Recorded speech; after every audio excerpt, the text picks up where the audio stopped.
کیا یہ تصور تھوڑا حیران کن نہیں لگتا؟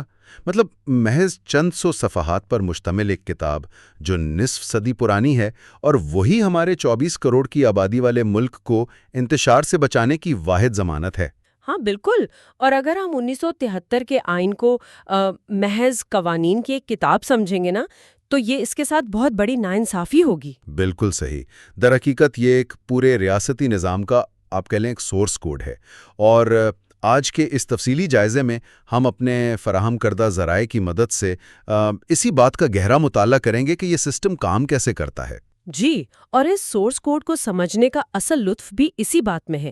مطلب جب ہم دیکھتے ہیں کہ کوئی ایک آرٹیکل اکیلے کام نہیں کر رہا، بلکہ وہ پوری ریاستی مشینری سے جڑا ہوا ہے۔ یعنی ہم صرف ان 280 آرٹیکلز کی فہرست نہیں گنیں گے آج، بلکہ یہ دیکھیں گے کہ یہ تمام پرزے مل کر ایک مکمل ایکو سسٹم یا سسٹم انٹیگریشن کے طور پر کیسے چلتے ہیں۔ بالکل، جب تک ہمیں مقننہ، انتظامیہ اور عدلیہ کی حدود سمجھ نہیں آتی اور یہ کہ وہ ایک دوسرے پر کس طرح انحصار کرتے ہیں، تب تک ہمیں اس سسٹم کی اصل طاقت کا اندازہ ہی نہیں ہو سکتا۔ تو پھر اسی بات سے شروع کرتے ہیں کہ اس سورس کوڈ یا جیسے ہم آپریٹنگ سسٹم کہہ رہے ہیں، اس کی حفاظت کیسے ہوتی ہے؟ مطلب عام زندگی میں تو اگر کوئی آپریٹنگ سسٹم ہمیں پسند نہ آئے تو ہم اسے ڈیلیٹ کر کے نیا انسٹال کر لیتے ہیں نا؟ ہاں بالکل، عام زندگی میں ایسا ہی ہوتا ہے۔ تو اگر کوئی طاقت کے زور پر ریاستی مشینری کو ختم کرنا چاہے یا اس پورے آئین کو ہی منسوخ کرنا چاہے، تو کیا چیز ہے جو اسے ایسا کرنے سے روکتی ہے؟ دیکھیے، اس کی بقا کا جو سب سے پہلا دفاعی حصار ہے نا، وہ آرٹیکل 6 ہے۔ یہ آرٹیکل بہت واضح الفاظ میں کہتا ہے کہ کوئی بھی شخص جو طاقت کے استعمال سے یا کسی بھی غیر آئینی طریقے سے آئین کو توڑے گا یا معطل کرے گا تو وہ سنگین غداری یعنی ہائی ٹریزن کا مرتکب ہوگا۔ اچھا، یعنی یہ تو سیدھا سنگین غداری میں آ جائے گا۔ بالکل، یہ دراصل اس بات کا اعلان ہے کہ آئین ہی ریاست کا سب سے اعلیٰ قانون ہے، جسے ہم سپریمیسی آف دا کانسٹیٹیوشن کہتے ہیں۔ کوئی بھی ادارہ یا فرد اس سے اوپر نہیں ہے۔ صحیح، لیکن یہ تو چلیں کھلی بغاوت یا باہر سے حملے والی بات ہو گئی نا۔ میرا سوال تھوڑا سا مختلف ہے اس سے۔ جی بتائیں۔ کیا ریاست خود کوئی ایسا قانون بنا سکتی ہے جو اس کے اپنے ہی شہریوں کے خلاف ہو؟ فرض کریں کل کو پارلیمنٹ کوئی ایسا قانون پاس کر دے جو لوگوں سے ان کی بولنے کی آزادی چھین لے، تو کیا تب بھی آئین خاموش رہے گا؟ نہیں، ہرگز نہیں۔ اور یہیں پر آرٹیکل 8 متحرک ہوتا ہے۔ مطلب آرٹیکل 8 بنیادی طور پر شہریوں کے لیے ایک ڈھال کا کام کرتا ہے، ریاست کے اپنے قانون سازوں کے خلاف۔ مطلب پارلیمنٹ کے خلاف بھی؟ جی بالکل، یہ آرٹیکل صراحت سے کہتا ہے کہ ریاست ایسا کوئی بھی قانون یا پالیسی نافذ نہیں کر سکتی جو آئین میں دیے گئے بنیادی حقوق سے متصادم ہو۔ جو کہ آرٹیکل 8 سے 28 تک ہے رائس۔ بالکل صحیح کہا آپ نے۔ اگر پارلیمنٹ ایسا کوئی قانون بنا بھی لینا تو عدلیہ کے پاس یہ اختیار ہے کہ وہ اسے بنیادی حقوق سے ٹکرانے کی حد تک کالعدم یا وائڈ قرار دے دے۔ زبردست۔ اس کا تو مطلب یہ ہوا کہ بنیادی حقوق اس آپریٹنگ سسٹم کا وہ حصہ ہیں جنہیں پارلیمنٹ کا کوئی نیا قانون یعنی کوئی بھی نئی ایپ اوور رائٹ نہیں کر سکتی۔ جی بالکل ایسا ہی ہے۔ لیکن پھر ایک سوال ذہن میں آتا ہے کہ دنیا تو بدل رہی ہے نا۔ 1973 کے حالات میں اور آج کے حالات میں زمین آسمان کا فرق ہے۔ اگر یہ نظام اتنا ہی سخت ہے تو وقت کے ساتھ اسے اپ ڈیٹ کیسے کرتے ہیں؟ یہ بہت اہم سوال ہے، اور اس کا جواب بھی آئین کے اندر ہی موجود ہے، آرٹیکلز 238 اور 239 کی صورت میں۔ اچھا، تو ان میں کیا طریقہ کار ہے؟ دیکھیں، آئین میں ترمیم کرنا ممکن تو ہے، لیکن اسے جان بوجھ کر تھوڑا مشکل بنایا گیا ہے۔ کوئی بھی عام قانون تو پارلیمنٹ میں سادہ اکثریت سے پاس ہو جاتا ہے نا، لیکن آئینی ترمیم کے لیے قومی اسمبلی اور سینٹ دونوں میں 2/3 اکثریت کا ہونا لازمی ہے۔ 2/3 اکثریت مطلب 2/3 میجورٹی۔ تو اس کا سیدھا سا مطلب یہ ہے کہ حکمران جماعت کو اپنے شدید ترین سیاسی مخالفین کو بھی ساتھ ملانا پڑے گا، ان کے ساتھ میز پر بیٹھنا پڑے گا۔ بالکل، انہیں باقاعدہ اتفاق رائے پیدا کرنا پڑے گا، اور یہی وہ چیک اینڈ بیلنس ہے جو کسی ایک جماعت کو، چاہے وہ کتنی ہی مقبول کیوں نہ ہو، اکیلے پورا نظام بدلنے سے روکتا ہے۔ واہ، یہ واقعی ایک کمال کی انٹیگریشن ہے۔ اور ایک اور بات، اگر اس ترمیم کا تعلق صوبوں کی حدود یا ان کے اختیارات سے ہونا تو پھر شرط مزید سخت ہو جاتی ہے۔ اچھا، وہ کیسے؟ پھر اس ترمیم کو متعلقہ صوبائی اسمبلی سے بھی منظور کروانا پڑتا ہے۔ یعنی یہ اتنی پیچیدگی اس لیے رکھی گئی ہے تاکہ آئین کو کسی وقتی سیاسی فائدے کے لیے کھلونا نہ بنایا جا سکے۔ صحیح۔ اور جب ہم یہ چیک اینڈ بیلنس کی بات کر رہے ہیں تو ریاست کے 3 ستونوں کا ذکر تو ناگزیر ہو جاتا ہے، یعنی مقننہ، انتظامیہ اور عدلیہ۔ جی بالکل، سیپریشن آف پاورز۔ ہاں، تو مجھے تھوڑا یہ سمجھنا ہے کہ یہ توازن عملی طور پر قائم کیسے ہوتا ہے۔ فرض کریں مقننہ، جس میں صدر، قومی اسمبلی اور سینٹ شامل ہیں، ان کا کام قانون بنانا ہے۔ جی ہاں۔ لیکن کیا یہ سچ نہیں ہے کہ انتظامیہ، خاص طور پر صدر مملکت کے پاس آرٹیکل 99 یعنی آرٹیکل 89 کے تحت ایک شارٹ کٹ موجود ہے جسے ہم صدارتی آرڈیننس کہتے ہیں؟ ہاں، وہ اختیار تو موجود ہے صدر کے پاس۔ تو بظاہر تو یہ طاقت کے توازن کی صریح خلاف ورزی لگتی ہے نا، کہ صدر جب چاہے پارلیمنٹ کو بائی پاس کرے اور اپنا حکم نافذ کر دے۔ بظاہر یہ ایک بہت بڑا اختیار لگتا ضرور ہے، لیکن اگر ہم اس سسٹم کے اندرونی کام کو دیکھیں نا تو یہ ایک بہت ہی محدود سا ریلیف ہے۔ محدود کیسے؟ صدر تو قانون بنا رہا ہے نا۔ دیکھیں، صدر صرف اسی صورت میں آرڈیننس جاری کر سکتا ہے جب پارلیمنٹ کا اجلاس نہ ہو رہا ہو اور کوئی ایسی ہنگامی صورتحال آ جائے جہاں فوری قانون سازی ضروری ہو۔ اور اس سے بھی اہم بات یہ ہے کہ اس آرڈیننس کی عمر صرف 120 دن ہوتی ہے۔ اچھا، یعنی یہ کوئی پکا یا مستقل قانون نہیں ہے، بس ایک 120 دن کا ٹائمر لگا ہوا ہے اس پر۔ بالکل صحیح سمجھے آپ۔ ان 120 دنوں کے اندر حکومت کو وہ آرڈیننس ہر حال میں پارلیمنٹ کے سامنے پیش کرنا پڑتا ہے۔ اور اگر پارلیمنٹ اسے مسترد کر دے تو وہ وہیں ختم ہو جائے گا۔ اگر عوام کے نمائندے اسے منظور کر لیں تو وہ ایک مستقل ایکٹ بن جاتا ہے، ورنہ وہ خود بخود ایکسپائر ہو جاتا ہے۔ تو یہ سسٹم اس بات کو یقینی بناتا ہے کہ انتظامیہ وقتی طور پر تو کسی بحران کو سنبھال لے، لیکن حتمی اختیار عوام کے نمائندوں کا ہی رہے۔ جی بالکل، قانون سازی ہمیشہ پارلیمنٹ کے پاس ہی واپس جائے گی۔ اچھا، جب عوام کے نمائندوں کی بات ہوتی ہے نا، تو مقننہ کے جو 2 ایوان ہیں، قومی اسمبلی اور سینٹ، ان کا آپس کا ربط مجھے بڑا دلچسپ لگتا ہے۔ ہاں، وہ ڈھانچہ کافی منفرد ہے۔ مطلب قومی اسمبلی 5 سال کے لیے آتی ہے، عوام کے جذباتی فیصلوں اور سیاسی لہروں کا سیدھا سامنا کرتی ہے، لیکن سینٹ اس سے بالکل مختلف ہے۔ سینٹ تو کبھی تحلیل ہی نہیں ہوتا نا۔ جی بالکل، سینٹ ایک مستقل ادارہ ہے۔ اس کے آدھے ارکان ہر 3 سال بعد ریٹائر ہوتے ہیں۔ تو اس فرق کے پیچھے آخر کیا منطق ہے؟ مطلب ایک ایوان تحلیل ہو جاتا ہے اور دوسرا چلتا رہتا ہے؟ اس کی بڑی منطق ریاست کو عوامی جذبات کی اچانک تبدیلیوں، یا جسے ہم پاپولسٹ ویوز کہتے ہیں، ان سے بچانا ہے۔ دیکھیں، قومی اسمبلی میں نمائندگی آبادی کی بنیاد پر ہوتی ہے، جبکہ سینٹ میں چاروں صوبوں کی نمائندگی بالکل برابر ہے۔ یعنی آبادی کا فرق وہاں معنی نہیں رکھتا؟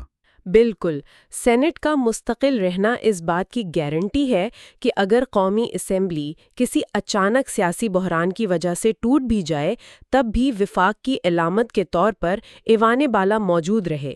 آپ اسے پارلیمنٹ کے اندر ایک شاک ایبزاربر کہہ سکتے ہیں۔ شاک ایبزاربر، یہ بہت اچھی تشبیہ ہے۔ لیکن جب پیسوں کی بات آتی ہے نا، تو مجھے لگتا ہے یہ برابری کہیں ختم ہو جاتی ہے۔ آپ منی بلز کی بات کر رہے ہیں؟ ہاں بالکل، منی بلز یعنی ٹیکس لگانے اور بجٹ پاس کرنے کا اختیار تو صرف قومی اسمبلی کے پاس ہے نا۔ سینٹ اس پر بحث تو کر سکتا ہے، لیکن اسے پاس یا فیل کرنے کا اختیار نہیں رکھتا۔ جی ایسا ہی ہے۔ تو کیا اس سے سینٹ کی اور ان صوبوں کی جن کی وہ نمائندگی کر رہا ہے، ان کی اہمیت تھوڑی کم نہیں ہو جاتی؟ دیکھیں، یہ کوئی خامی نہیں ہے، بلکہ یہ جمہوری اصولوں کا عین تقاضا ہے۔ وہ کیسے؟ جمہوریت کی بنیاد یہ ہے کہ جس عوام سے ٹیکس لیا جا رہا ہے نا، اس پیسے کو استعمال کرنے کا فیصلہ بھی عوام کے براہ راست منتخب کیے ہوئے نمائندے ہی کریں گے۔ اچھا، اور قومی اسمبلی کے ارکان تو ڈائریکٹ ووٹ سے آتے ہیں؟ بالکل، انہیں عوام براہ راست چنتے ہیں نا، جبکہ سینیٹرز کو تو صوبائی اسمبلیاں چنتی ہیں نا۔ اس لیے مالیاتی معاملات کا حتمی کنٹرول جان بوجھ کر عوام کے ڈائریکٹ نمائندوں کے پاس رکھا گیا ہے۔ یہ تو بہت لاجیکل بات ہے، اور یہیں سے ہم ایک اور اہم پہلو کی طرف آتے ہیں، جو ہے مرکز اور صوبوں کے درمیان طاقت کا توازن۔ جی، وفاقی نظام کا سب سے اہم حصہ۔ اگر اسلام آباد کے پاس اتنی طاقت آ جائے تو وہ صوبوں کو دبا بھی تو سکتا ہے نا، اور یہی وہ پرانا تنازع ہے کہ وفاق سب کچھ کنٹرول کر رہا ہے۔ پھر ہم 18ویں ترمیم کے بارے میں بہت سنتے ہیں کہ اس نے یہ توازن بدل دیا، تو اس نے ایسا کیا کیا جو پہلے نہیں تھا؟ دیکھیں 18ویں ترمیم سے پہلے مرکز اور صوبوں کے درمیان اختیارات کی ایک کھینچتان رہتی تھی اور اس کے لیے ایک کنکرنٹ لسٹ ہوتی تھی۔ کنکرنٹ لسٹ، اس میں کیا ہوتا تھا؟ اس میں تعلیم، صحت، لیبر جیسے درجنوں محکمے شامل تھے جن پر وفاق اور صوبے دونوں ہی قانون بنا سکتے تھے۔ اچھا، یعنی اوور لیپ تھا۔ تو اگر دونوں کے قوانین میں تصادم ہو جائے تو پھر کس کی بات مانی جاتی تھی؟ مسئلہ یہی تھا نا، تصادم کی صورت میں ہمیشہ وفاق کے قانون کو فوقیت ملتی تھی۔ تو نتیجہ یہ نکلا کہ مرکز مسلسل طاقتور ہوتا گیا اور صوبوں کو اپنے وسائل پر اختیار ہی نہیں مل رہا تھا۔ تو پھر 18ویں ترمیم نے اس متوازی لسٹ کو ہی ختم کر دیا۔ بالکل، اس لسٹ کو مکمل طور پر اڑا دیا۔ اب صرف ایک فیڈرل لیجسلیٹو لسٹ ہے جس میں دفاع، خارجہ امور اور کرنسی جیسے معاملات ہیں جو ظاہر ہے مرکز کے پاس ہی ہونے چاہیے۔ اور باقی سب کچھ؟ باقی ماندہ تمام اختیارات جنہیں ریزیڈیوری پاورز کہتے ہیں وہ صوبوں کے حوالے کر دیے گئے۔ تو یہی وہ تبدیلی تھی جس نے صوبائی خود مختاری کے تصور کو عملی شکل دی۔ جی بالکل، اب صوبے اپنے مقامی معاملات میں پوری طرح خود مختار ہیں اور ان پر وفاق اپنی ڈکٹیشن نہیں چلا سکتا۔ لیکن ذرا اس پر ایک اور زاویے سے سوچیں۔ اگر ہم نے ایک ملک کے اندر صوبوں کو اتنے زیادہ اختیارات دے دیے ہیں، کل کو کوئی صوبہ اپنا تعلیمی نظام بالکل الگ کر لے، معاشی پالیسی الگ کر لے، تو پھر یہ وفاق جڑا کیسے رہے گا؟ ہاں، یہ خدشہ تو پیدا ہوتا ہے۔ مطلب یہ تو ایسا ہی ہو گیا نا کہ ایک مشترک خاندان میں آپ نے ہر بھائی کو اپنا کمرہ اور اپنی آمدنی کا مکمل کنٹرول دے دیا۔ اگر ہر کوئی اتنا ہی آزاد ہے تو وہ سب ایک گھر کے طور پر کیسے رہیں گے؟ کوئی تو دھاگا ہوگا جو انہیں باندھ کر رکھے۔ بالکل، اور یہیں پر آئین کی انٹیگریشن کی اصل خوبصورتی نظر آتی ہے۔ آئین سازوں کو اس بات کا بخوبی اندازہ تھا کہ خود مختاری دینے کے ساتھ ساتھ ان کو جوڑے رکھنے کے لیے کچھ مشترکہ اداروں کی ضرورت پڑے گی۔ اچھا، تو وہ کون سے ادارے ہیں؟ اس کے لیے انہوں نے کاؤنسل آف کامن انٹرسٹس یعنی CCI یا مشترکہ مفادات کی کاؤنسل جیسے ادارے بنائے۔ یہ کیسے کام کرتے ہیں؟ اب جیسے وسائل کی تقسیم کی بات ہے، فرض کریں کسی صوبے میں گیس یا تیل کا کوئی نیا ذخیرہ مل گیا یا صوبوں کے درمیان پانی کی تقسیم کا کوئی تنازع آ گیا، تو یہ فیصلہ اسلام آباد میں بیٹھا کوئی ایک وفاقی وزیر نہیں کر سکتا۔ تو پھر یہ معاملہ CCI میں جاتا ہے؟ جی بالکل، CCI وہ فورم ہے جہاں چاروں صوبوں کے وزرائے اعلیٰ اور وفاقی حکومت کے نمائندے ایک ہی میز پر بیٹھتے ہیں۔ یعنی وہ مشترکہ خاندانی نظام والا ڈرائنگ روم جہاں سب بیٹھ کر فیصلے کرتے ہیں۔ بالکل صحیح تشبیہ دی، سب بیٹھ کر گھر کے مشترکہ بجٹ اور بجلی پانی کے بلوں کا فیصلہ کرتے ہیں۔ یہ ادارہ صوبوں کو ان کی خود مختاری کے باوجود ایک قومی دھارے میں پرو کر رکھتا ہے تاکہ ملک ٹوٹنے نہ پائے۔ زبردست۔ اچھا، یہ سب تو چلیں عام حالات کی باتیں ہو گئیں، جب سیاست نارمل چل رہی ہو، اسمبلیاں کام کر رہی ہوں، CCI کی میٹنگز ہو رہی ہوں۔ لیکن ہر نظام پر کوئی نہ کوئی ایسا وقت تو آتا ہے نا جو وہ کریش ہونے کے قریب ہوتا ہے۔ بالکل، بحران تو آتے رہتے ہیں۔ تو فرض کریں ملک پر کوئی جنگ مسلط ہو جائے یا اندرونی خلفشار اتنا بڑھ جائے کہ صوبائی حکومتیں فیل ہو جائیں، کوئی معاشی بحران آ جائے، تو ایسے میں یہ سسٹم خود کو کیسے بچاتا ہے؟ اس میں کیا فیل سیف میکانزمز موجود ہیں؟ دیکھیں، ایسی انتہائی غیر معمولی صورتحال سے نمٹنے کے لیے نا آئین میں ایمرجنسی حالات یا ایمرجنسی کے پروٹوکولز دیے گئے ہیں جو آرٹیکلز 232 سے 237 تک ہیں۔ اچھا، ان میں کیا ہوتا ہے؟ اگر ریاست کی سلامتی کو خطرہ ہو تو صدر مملکت ایمرجنسی لگا سکتا ہے۔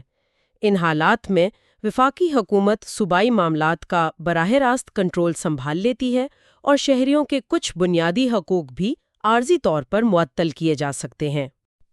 اگر میں اسے آج کی ٹیکنالوجی کی زبان میں سمجھوں تو یہ تو بالکل کمپیوٹر کے سیف موڈ کی طرح ہو گیا نا؟ ہاں، سیف موڈ، بالکل ٹھیک کہا آپ نے۔ مطلب جب سسٹم میں کوئی وائرس آ جائے یا کریش ہونے لگے تو آپ اسے سیف موڈ میں ری سٹارٹ کرتے ہیں۔ تمام تھرڈ پارٹی ایپس اور غیر ضروری سافٹ ویئرز جیسے صوبائی خود مختاری ہو گئی یا کچھ بنیادی حقوق وہ عارضی طور پر بند ہو جاتے ہیں تاکہ مین مشین بچ جائے۔ یہ بہت زبردست مثال ہے۔ ایمرجنسی بھی اسی سیف موڈ کی طرح ایک عارضی حالت ہی ہوتی ہے۔ اور جب بحران ٹل جائے تو جیسے ہی بحران ختم ہوتا ہے، سسٹم کو واپس نارمل موڈ میں لانا پڑتا ہے، حقوق اور اختیارات بحال ہو جاتے ہیں۔ اسے آپ ہمیشہ کے لیے جاری نہیں رکھ سکتے کیونکہ اس کی منظوری بھی تو پارلیمنٹ سے ہی لینی پڑتی ہے نا۔ صحیح۔ اب ایک اور فیل سیف میکانزم جس پر بات کرنا بہت ضروری ہے وہ ہے الیکشنز اور اقتدار کی منتقلی۔ جی، کیئر ٹیکر حکومت والا حصہ؟ ہاں، آرٹیکل 224 نگران حکومت کا تصور پیش کرتا ہے، لیکن مجھے یہاں ایک بہت بڑا منطقی جھول نظر آتا ہے۔ وہ کیا؟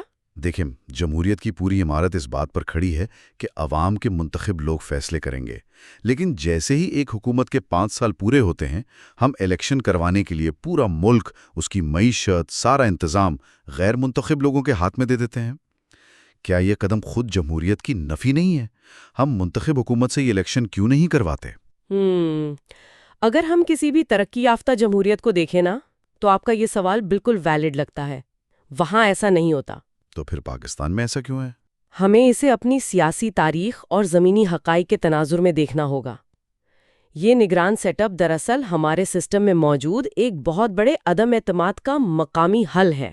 عدم اعتماد کیسا؟ دیکھیں، ماضی میں جب بھی حکمران جماعتوں نے خود الیکشن کروائے نا، تو ان پر ریاستی مشینری استعمال کرنے اور دھاندلی کے شدید الزامات لگے۔ کوئی بھی ہار ماننے کو تیار نہیں تھا۔ تو اس بد اعتمادی کو ختم کرنے کے لیے ایک نیوٹرل ایمپائر یعنی نگران حکومت کا تصور لایا گیا۔ اچھا، لیکن اس نیوٹرل امپائر کو چنتا کون ہے؟ اس کا کیا طریقہ کار ہے؟ اس میں بھی اتفاق رائے کو ہی ترجیح دی گئی ہے۔ جانے والا وزیر اعظم اور اپوزیشن لیڈر مل کر مشورہ کرتے ہیں۔ اگر وہ کسی ایک نام پر راضی ہو جائے تو وہ شخص نگران وزیر اعظم بن جاتا ہے۔ اور اگر وہ دونوں کسی ایک نام پر متفق نہ ہوں تو پھر معاملہ پارلیمانی کمیٹی کے پاس جاتا ہے، اور اگر وہاں بھی فیصلہ نہ ہو سکے تو پھر الیکشن کمیشن آف پاکستان آخری فیصلہ کرتا ہے، تاکہ اقتدار کی منتقلی میں ایک دن کا بھی ویکیوم پیدا نہ ہو۔ بالکل، مقصد یہی ہے کہ خلا نہ آئے۔ الیکشنز کی بات ہو رہی ہے تو ایک اور آرٹیکل ہے جو مجھے ہمیشہ تضاد سے بھرا لگتا ہے۔ کون سا؟ ہم اب 21ویں صدی میں ہیں، ہر جگہ شفافیت، اوپن ڈور پالیسی اور احتساب کی باتیں ہوتی ہیں، لیکن آرٹیکل 226 کہتا ہے کہ وزیر اعظم اور وزیر اعلیٰ کے سوا تمام انتخابات خفیہ رائے شماری یعنی سیکرٹ بیلٹ کے ذریعے ہوں گے۔ جی بالکل۔ تو جو پوری جمہوریت عوام کے کھلے احتساب پر کھڑی ہے، تو پھر ووٹ کو چھپانے کی کیا ضرورت ہے؟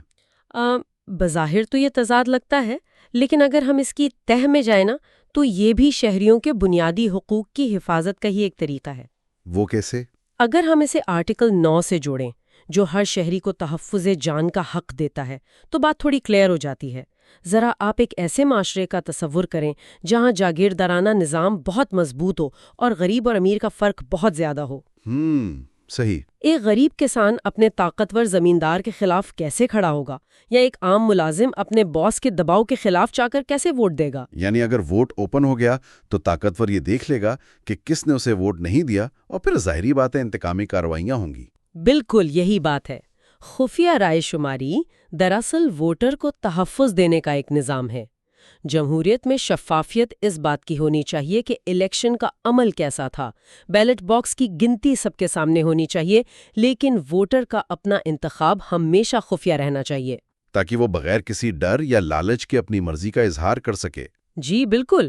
واقعی یہ کنیکشنز ہی اس دستاویز کو ایک زندہ حقیقت بناتے ہیں۔ اب ہاں، ہم نے پورے نظام کا جائزہ تو لے لیا ہے۔ اس گہرے مطالعے کے آخر میں اگر ہم ان 280 آرٹیکلز کا ایک نچوڑ نکالنا چاہیں، خاص طور پر ان لوگوں کے لیے جو کسی امتحان کی تیاری کر رہے ہیں یا بس ایک باخبر شہری کے طور پر اسے جاننا چاہتے ہیں، وہ کون سے اہم ترین آرٹیکلز ہیں جو ہر وقت پاکستانی سیاست کے اعصاب پر سوار رہتے ہیں؟ اگر کچھ انتہائی کلیدی آرٹیکلز کی بات کریں نا، تو شروعات آرٹیکل 2A سے ہوتی ہے، جسے ہم قرارداد مقاصد کہتے ہیں۔ یہ وہی ہے نا جو ریاست کی نظریاتی سمت طے کرتا ہے؟ بالکل، یہ اسلامی اور جمہوری اقدار کی بنیاد ہے۔ اس کے بعد آتے ہیں ہمارے بنیادی حقوق، آرٹیکل 8 سے 28 تک۔ ان میں خاص طور پر آرٹیکل 10A جو فیئر ٹرائل یا منصفانہ ٹرائل کی بات کرتا ہے، اور آرٹیکل 25A جو ریاست کو پابند کرتا ہے کہ وہ بچوں کو مفت اور لازمی تعلیم دے گی۔ یہ تو کسی بھی مہذب معاشرے کے لیے بہت ضروری حقوق ہیں۔ اچھا، پھر عدلیہ کے اختیارات بھی تو ہیں۔ ہم روز خبروں میں سنتے ہیں کہ سپریم کورٹ نے آرٹیکل 184 کی شق 3 کے تحت نوٹس لے لیا، یا فلاں ہائی کورٹ میں آرٹیکل 199 کے تحت رٹ دائر کر دی گئی۔ یہ دونوں کیا ہیں اور ان میں فرق کیا ہے؟ دیکھیے، آرٹیکل 184(3) جو ہے نا، وہ سپریم کورٹ کا ایک خاص اختیار ہے، جسے عام زبان میں از خود نوٹس یا سوو موٹو کہا جاتا ہے۔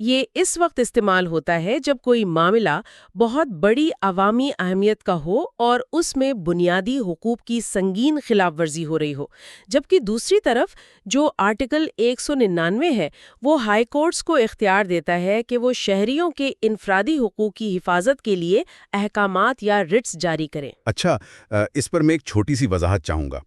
جب ہم آرٹیکل 199 کی بات کرتے ہیں تو اکثر قانونی ماہرین کچھ بڑی بھاری بھرکم لاطینی اصطلاحات بولتے ہیں، جیسے ہیبیس کارپس کی رٹ. جی ہاں، ہیبیس کارپس. اب ایک عام بندہ جو ٹی وی دیکھ رہا ہے اس کے لیے تو اس لفظ کا کوئی مطلب نہیں نا. کیا اسے ہم آسان الفاظ میں یوں کہہ سکتے ہیں کہ اس کا مطلب ہے جسم کو پیش کرو؟ بالکل، یہ انتہائی درست تشریح ہے. ہیبیس کارپس کا سیدھا سا مطلب یہ ہے کہ ریاست یا پولیس کسی بھی شخص کو غائب یا غیر قانونی طور پر نظر بند نہیں کر سکتی. تو اگر کوئی پکڑا جائے اور پتہ نہ ہو کہ کہاں ہے؟ تو عدالت یہ رٹ جاری کر کے ریاست کو حکم دیتی ہے کہ اس شخص کو فوراً عدالت میں جج کے سامنے پیش کیا جائے اور اس کی گرفتاری کا قانونی جواز بتایا جائے. اور اگر جواز نہ ہو تو اسے فوراً رہا کیا جائے. یہ دراصل غیر قانونی حراست کے خلاف دنیا کا سب سے طاقتور قانونی ہتھیار ہے. واقعی یہ تو ایک بہت زبردست اور فوری ایکشن والا ٹول ہے. اور آخر میں وہ دو آرٹیکلز جنہوں نے پاکستان کی سیاست میں وزرائے اعظم تک کی چھٹیاں کروائی ہیں، آرٹیکل 62 اور 63. ہاں، آرٹیکل 62 اور 63 یہ پارلیمنٹ کے ارکان کی اہلیت اور نااہلی کا معیار مقرر کرتے ہیں. یعنی ممبر بننے کے لیے کیا شرطیں ہیں؟ جی، ایک منتخب نمائندے کا کردار کیسا ہونا چاہیے، یہ شرطیں یہاں دی گئی ہیں. یہ صرف قواعد نہیں ہیں بلکہ سیاستدانوں کے احتساب کا وہ پیمانہ ہے جو وقتاً فوقتاً عدالتوں میں زیر بحث آتے رہتے ہیں. تو اس تمام گفتگو کو اگر اب ہم سمیٹیں تو یہ نتیجہ نکلتا ہے کہ 1973 کا آئین دراصل مختلف پرزوں کی ایک ایسی شاندار انٹیگریشن ہے جس میں صدر، وزیر اعظم، سینیٹ، صوبائی اسمبلیاں، عدالتیں اور حتیٰ کہ ایک عام شہری کا ووٹ بھی، یہ سب ایک دوسرے کے ساتھ جڑے ہوئے ہیں. بالکل، یہ ایک پورا ماحولیاتی نظام ہے. مقننہ قانون بناتی ہے تو عدلیہ اس کا جائزہ لیتی ہے، انتظامیہ اسے نافذ کرتی ہے تو CCI صوبوں کی تشویش دور کرتی ہے. یعنی کوئی بھی ایک ستون تنے تنہا اس پوری عمارت پر قبضہ نہیں کر سکتا. بالکل نہیں. یہ آئین ایک بہت ہی مہارت سے بنا گیا جال ہے جس میں ہر ادارے کی طاقت کی ایک حد ہے اور شہریوں کے حقوق کی حفاظت کے لیے کئی تہیں رکھی گئی ہیں. بہت خوب. لیکن اب آخر میں سننے والوں کے لیے ایک ایسا سوال جس کا جواب شاید آئین کی اس کتاب میں بھی نہیں ہے. وہ کیا؟ دیکھیں، آج ہم نے بڑی گہرائی میں جا کر یہ دیکھا کہ اس آپریٹنگ سسٹم کی کوڈنگ یعنی آئین کا متن کتنا متوازن اور مکمل ہے. اس میں ایمرجنسی بریک بھی ہے، عوام کی آواز بھی ہے اور صوبوں کے حقوق بھی. جی ہاں.